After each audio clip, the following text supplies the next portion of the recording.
राहुल गांधी की न्याय यात्रा जैसे जैसे आगे बढ़ रही है, ये सवाल भी सियासी गलियारे में चर्चा का विषय बन रहा है कि क्या इस यात्रा से कांग्रेस को कोई चुनावी फायदा होने वाला है। क्या न्याय यात्रा का ये राजनीतिक मिशन कांग्रेस की ताकत बढ़ाएगा, या फिर जिस तरह से इंडिया गठबंधन का कुनबा बिखर रहा है, ये यात्रा राहुल गांधी की राजनीतिक विफलताओं में एक नया अध्याय जोड़ेगी। फिलहाल यात्रा के पड़ाव और अब तक की यात्राओं का इतिहास देखें तो कभी भी जनता के बीच इस तरह की यात्राओं के माध्यम से जाना राजनीतिक रूप से नुकसानदेह कदम साबित नहीं हुआ है। राहुल गांधी की भारत जोड़ो यात्रा से पहले का इतिहास खंगालें तो पूर्व प्रधानमंत्री चंद्रशेखर की यात्रा हो या फिर आडवाणी की रथ यात्रा, इससे नेता का कद भी बढ़ा है और जनाधार भी। राहुल गांधी की न्याय यात्रा से पहले भारत जोड़ो यात्रा कई मायनों में कामयाब रही।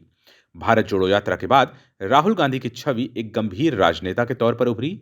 उनको देश के अलग अलग हिस्सों में समर्थन के अलावा राजनीतिक स्तर पर भी पहले से ज्यादा स्वीकार्यता मिली। कर्नाटक और तेलंगाना जैसे राज्यों में पार्टी को मिली जीत में कुछ श्रेय यात्रा से बने माहौल को भी दिया गया। हालांकि हिंदी पट्टी राज्यों में वह असर देखने को नहीं मिला, लेकिन इसकी अलग वजह भी रही। राहुल की दूसरी यात्रा ऐसे वक्त में हो रही है जब सिर पर लोकसभा चुनाव है। यात्रा के वक्त नीतीश इंडिया गठबंधन छोड़कर चले गए। ममता बनर्जी भी रोज आंखें दिखा रही हैं। निश्चित रूप से भाजपा का खेमा खुश हो रहा है, क्योंकि साझा विपक्षी लड़ाई से उनकी चुनौती बढ़ती दिख रही थी। लेकिन क्या यह वाकई में राहुल गांधी के लिए झटका है? राहुल गांधी की सियासत और उनके करीबी सलाहकारों की रणनीति के अलावा राजनीतिक आकलन का एक अलग पहलू भी है। राहुल गांधी जिस तरह से यात्रा कर रहे हैं और जिस तरह का समर्थन उन्हें मिल रहा है, उसका लाभ उनको निजी तौर पर और पार्टी को जरूर मिल सकता है। आज भी भाजपा की राजनीति से असहमति रखने वाला बड़ा तबका देश के हर हिस्से में है। यह अनुपात मोटे तौर पर 40 और 60 का हो सकता है। यानी 40% भाजपा के पक्ष में है तो 60% भाजपा के खिलाफ। इस तबके की उम्मीद राहुल गांधी से ज्यादा हो सकती है, क्योंकि नीतीश हो या ममता, इन सभी का भाजपा से अतीत में वास्ता रहा है।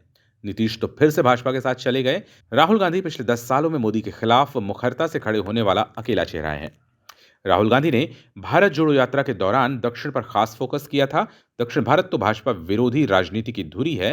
दक्षिण भारत में कुल 5 राज्य हैं: आंध्र प्रदेश, तेलंगाना, केरल, कर्नाटक और तमिलनाडु।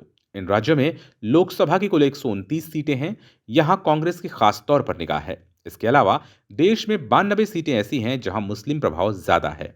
यहां अगर दलित या पिछड़ों के बीच जातीय जनगणना सहित अन्य सियासी संदेश को पहुंचाकर कुछ सधी रणनीति बनाई गई और यात्रा ने अपना असर कुछ हद तक दिखाया, तो सियासी मुनाफा भी देखने को मिल सकता है।